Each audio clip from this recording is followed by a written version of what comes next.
Jūs pasielgėte gerai, teisingai, atėjote pas gydytoją. Kodėl ėjote? Nes jau kurį laiką jaučiate, kad kažkas ne taip. Išmatose yra kraujo, viduriai užkietėję, nuolat raižo pilvą. O kur dar tas silpnumas, nuovargis?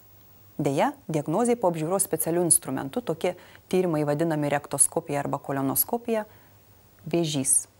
Tai liga, kuri gali išsivystyti įvairiose žarnyno vietose, bet dažniausiai storojoje žarnoje. Ir gali būti bet kurioje jos dalyje, kurių beje iš viso 2. Taigi šįkart apie tai, koks yra storosios žarnos vėžio gydymas, kiek jis sudėtingas ir kas dar be medikų pastangų lemia, ar jums tikrai pavyks pasveikti. Kaip konkrečiai jūs būsite gydomas priklauso nuo to, kiek liga jau išplitusi.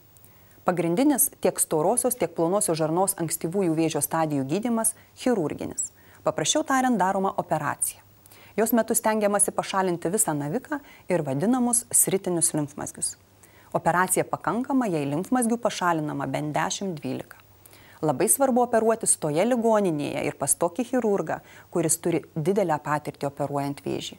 Chirurgas šiandien vadinamas prognozės veiksniu ir tai daug ką pasako. Po operacijos dar gali būti skiriama chemoterapija, kad vėžys neatsinaujintų.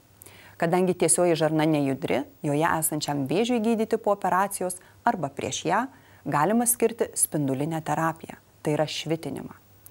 Išplitęs, metastazavęs vėžys gydomas chemoterapija. Dažniausiai vaistai suleidžiami arba sulašinami į veną, bet gali būti skiriamos ir tabletės. Pastaraisiais metais chemoterapija derinama su biologinė arba kitaip taikinių terapija. Ką konkrečiu atveju naudingiausia skirti, nusprendžia onkologas. Tolimasis žarnyno vėžio metastazės galima operuoti. Pavyzdžiui, jeigu liga yra išplitusi tik į kepenis, metastazės yra pavienės, jas gali pavykti išoperuoti. Po radikalios kepenų operacijos 30–40% pacientų gali pasveikti. Ir tai yra įspūdingas rezultatas. Navikui augant, jam reikia vis daugiau ir daugiau maisto medžiagų.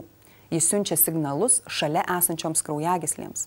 Šios į juos reaguoja, jie auga į naviką ir aprūpina jį reikalingomis medžiagomis. Šis procesas vadinamas angiogenezė. Būtent ją ir stabdo kai kurie biologinės terapijos vaistai. Taigi, kaip jūs gydys, kokiu būdu, priklausys nuo to, kiek liga išplitusi. Geriausių rezultatų pasiekiama, didžiausia tikimybė pasveikti, kai skiriami visi reikalingi gydymo metodai, taip vadinamas kompleksinis gydymas. Ir nepamirškite, po gydymo, kai tik galėsite, judėkite. Nemažiau svarbi sėkmingam gydymui gera nuotaika.